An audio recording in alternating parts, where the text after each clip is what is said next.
দ্রৌপদীর স্বয়ংবর এবং অর্জুনের লক্ষ্যভেদ। পাণ্ডবগণ তাদের মাতাকে নিয়ে ব্রহ্মচারীর বেশে স্বয়ংবর দেখবার জন্য যাত্রা করলেন। পাঞ্চাল যাত্রী বহু ব্রাহ্মণের সঙ্গে তাদের পথে আলাপ হলো।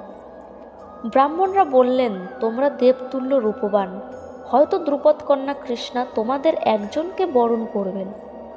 দ্রুপদের অধিকৃত দক্ষিণ পাঞ্চালে এসে পাণ্ডবরা ভাগর্ভ নামক এক কুম্ভকারের অতিথি হলেন এবং ব্রাহ্মণের ন্যায় ভিক্ষাবৃত্তি করে জীবিকা নির্বাহ করতে লাগলেন।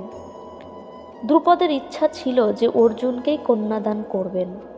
অর্জুনকে যাতে পাওয়া যায় সেই উদ্দেশ্যে তিনি এমন এক ধনু নির্মাণ করালেন যা নোয়ানো দুঃসাধ্য। তাছাড়া তিনি শূন্যে একটি যন্ত্র স্থাপিত করে তার ওপরে লক্ষ্য বস্তুটি রাখলেন। দ্রুপদ ঘোষণা করলেন, যিনি এই ধনুতে গুণ পড়াতে পারবেন এবং যন্ত্র অতিক্রম করে স্বর দ্বারা লক্ষ্যভেদ করবেন, তিনিই আমার কন্যাকে পাবেন। এই ঘোষণা শুনে কর্ণের সঙ্গে দুর্যোধন এবং বহু দেশ থেকে রাজা ও ব্রাহ্মণরা স্বয়ংবর সভায় এলেন। দ্রুপদ তাদের সেবার উপযুক্ত ব্যবস্থা করে দিলেন। নগরের পূর্বোত্তর দিকে সমতল ভূমিতে বিশাল সভা নির্মিত হল। তার চতুর্দিকে বাসভবন, প্রাচীর, দ্বার ও তোরণে শোভিত বিচিত্র চন্দ্রাতপে আবৃত সভাস্থান চন্দন জল ও অগ্রধূপে সুবাসিত করা হল। রাজারা অলঙ্কার ও গন্ধদ্রব্যে ভূষিত হয়ে সভাস্থলে নির্দিষ্ট আসনে উপবিষ্ট হলেন। নগরবাসী ও গ্রামবাসীরা দ্রৌপদীকে দেখবার জন্য উৎসুক হয়ে মঞ্চের ওপরে বসল।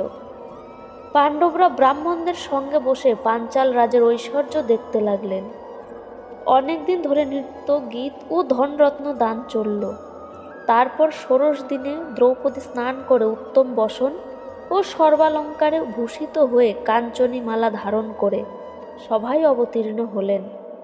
দ্রুপদের কুলপুরোহিত যথানিয়মে হোম করে আহুতি দিলেন এবং স্বস্তি বাচন করে সমস্ত বাদ্য থামিয়ে দিলেন।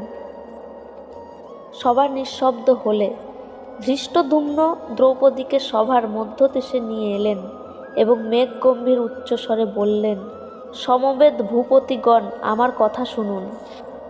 এই ধনু, এই বাণ, ওই লক্ষ্য, ওই যন্ত্রের ছিদ্র দিয়ে 5টি বাণ চালিয়ে লক্ষ্যবিদ্ধ করতে হবে। উচ্চ কুলজাত, রূপবান ও বলবান যে ব্যক্তি এই দুরূহ কর্ম করতে পারবেন, আমার ভগিনী কৃষ্ণা তার ভার্যা হবেন। এ কথা আমি সত্য বলছি।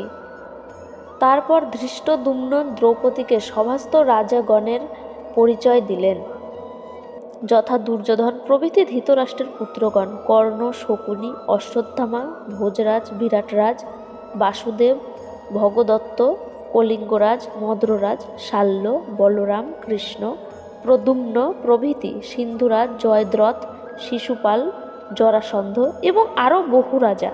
কুণ্ডলধারী যুবক রাজারা পরস্পরের সঙ্গে প্রতিদ্বন্দ্বিতা করে বলতে লাগলেন, দ্রৌপদী আমারই হবেন।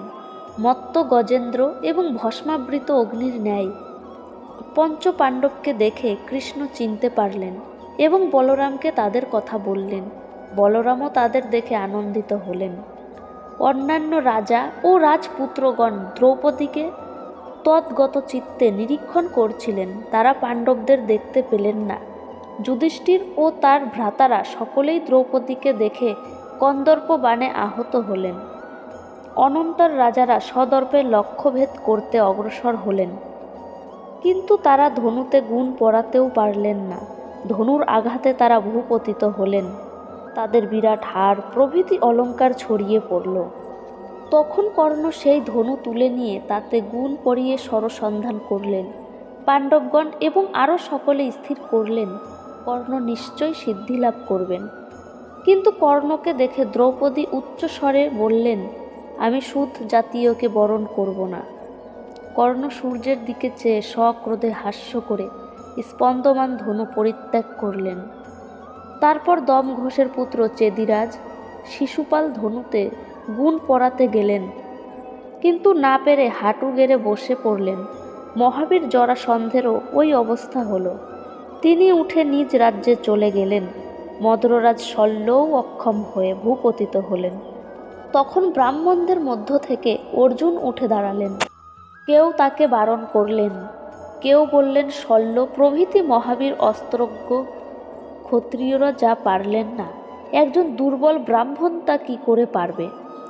ব্রাহ্মণরা বললেন, আমরা হাস্যাস্পদ হতে চাই না, রাজাদের বিদ্বেষের পাত্র হতে চাই না। আর একজন বললেন, এই শ্রীমান যুবার গতি সিংহের তুল্য, বিক্রম নাগেন্দ্রের তুল্য। বোধ হচ্ছে এ কৃতকার্য হবে। ব্রাহ্মণদের অসাধ্য কিছুই নেই, তারা কেবল জল বা বায়ু বা ফল আহার করেও শক্তিমান। ধনুর কাছে গিয়ে অর্জুন কিছুক্ষণ পর্বতের ন্যায় অচল হয়ে রইলেন। তারপর ধনু প্রদক্ষিণ করে বরদাতা মহাদেবকে প্রণাম এবং কৃষ্ণকে স্মরণ করে ধনু তুলে নিলেন। তারপর তাতে অনায়াসে গুণ পরিয়ে 5টি স্বর সন্ধান করে যন্ত্রের ছিদ্রের মধ্য দিয়ে লক্ষ্যভেদ করলেন। লক্ষ্যবিদ্ধ হয়ে ভূপতিত হল। অন্তরিক্ষে ও সভা মধ্যে তুমুল কোলাহল উঠল। দেবতারা অর্জুনের মস্তকে পুষ্পবৃষ্টি করলেন। সহস্র সহস্র ব্রাহ্মণ তাদের উত্তরীয় নাড়তে লাগলেন। রাজারা লজ্জিত হয়ে হাই হাই বলতে লাগলেন। বাদ্যকরণ তুর্যধ্বনি করে স্তুতিপাঠ করতে লাগল। দ্রুপদ অতিশয় আনন্দিত হলেন। সভায় কোলাহল বাড়তে লাগল। নকুল সহদেবকে সঙ্গে নিয়ে যুধিষ্ঠির তাদের বাসভবনে চলে গেলেন। লক্ষ্যবিদ্ধ হয়েছে দেখে এবং ইন্দ্রতুল্য পার্থকে নিরীক্ষণ করে কুমারী কৃষ্ণা হাস্য না করেও যেন হাসতে লাগলেন। বহুবার দৃষ্ট হলেও তার রূপ দর্শকদের কাছে নতুন বোধ হলো। বিনা মত্ততায় তিনি যেন ভাবাবেশে স্থলিত হতে লাগলেন, বিনা বাক্যে যেন দৃষ্টি দ্বারাই বলতে লাগলেন। দ্রৌপদী স্মিত মুখে নিঃশঙ্ক চিত্তে সেই সভাস্থিত নৃপতি ও ব্রাহ্মণগণের সমক্ষে অর্জুনের গলায় বরমাল্য পরালেন। তারপর দ্বিজগণের প্রশংসা বাক্য শুনতে শুনতে অর্জুন দ্রৌপদীকে নিয়ে সভা থেকে নির্গত হলেন।